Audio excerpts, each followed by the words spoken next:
સમાધિ લેવા નીકળ્યા વૃદ્ધ, આખરે હાથ જોડીને માફી માંગી।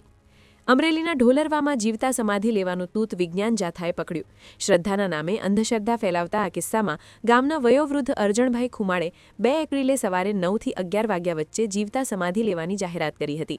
એટલું જ નહીં, આ આત્મઘાતી ડીંડવાણું જોવા માટે સગા સંબંધીઓ અને દર્શનાર્થીઓ માટે ખાસ વ્યવસ્થા પણ કરવામાં આવી હતી। જોકે આ ઘટનાની જાણ થતાં જ રાજકોટ વિજ્ઞાન જાથાના જયંત પંડ્યાની ટીમ સ્થળ પર પહોંચી હતી અને આ ભ્રમજાળનો પર્દાફાશ કર્યો હતો। પછી અર્જુનભાઈ, તમારા દીકરા છે, બધાય તમારો પરિવાર સારો છે, તમે બેઠા હોય તો એને બધાને તમે કામ આવો, તમારી ઊંઘ રહે। ખાલી મા બાપ બેઠા હોય ને, ખાલી ખુરશી પર બેઠા હોય ને, તોય છોકરાઓને એવું લાગે કે મારો બાપ બેઠો હતો,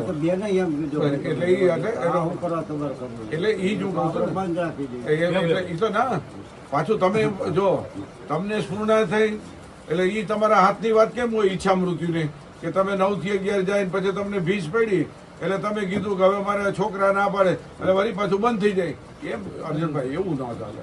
તારીખ દીધેલી ફાઇનલ એમ તમે પછી એકવાર તમે સ્વૈચ્છિક કીધું તો પછી એમાં ફરવાનું આખા કેમ જો આવો કેમ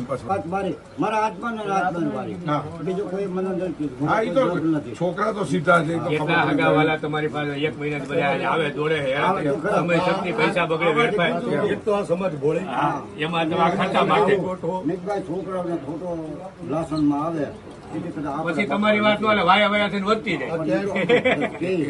એટલે અર્જુનભાઈ, મને કોઈ તમે જે સ્ફૂર્ણા થઈ તમને આત્મામાંથી બોલાવ્યું, પાછું જેવું છે આ કેના જેવી વાત છે, મને સપનું આવ્યું એટલે ત્યાં જમીનમાંથી માતાજી નીકળ્યા, બરાબર, એટલે અંદરની ડેરી ઊભી થઈ જાય ને કમાણીનું સાધન થઈ જાય, શું થઈ જાય, એટલે એને સપનું આવ્યું એટલે એ સપનું આમ બધા માનો, સપનું પાછું કે હવે મારે વયું ગયો તો એ કે પછી વયું ગયો, એમ ન હાલે।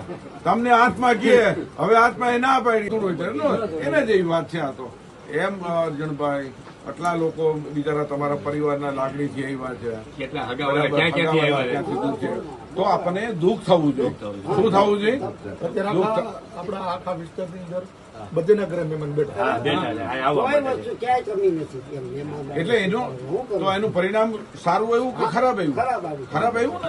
અમે આવ્યા રાજકોટથી, અમે રાજકોટથી આવ્યા, બરાબર, અમે રાજકોટથી એટલા માટે આવ્યા કે ભાઈ આપણે તમે જીવતા રહ્યો કે તમે તમારા હાથમાં કઈ સ્વીટ તો છે નહીં, અમારે જામ વંશલી પાસે છે ને વંશ પાસે અમે વિજ્ઞાન જાથાના સભ્યોએ સમજાવ્યા બાદ અરજણભાઈએ પોતાની ભૂલ સ્વીકારી માફી માંગી છે। જયંત પંડ્યાએ સ્પષ્ટ શબ્દોમાં જણાવ્યું કે જીવતા સમાધિ લેવી એ કાનૂની અપરાધ છે અને આવી બાબતો સમાજમાં માત્ર ગેરમાર્ગે દોરવાનું કામ કરે છે।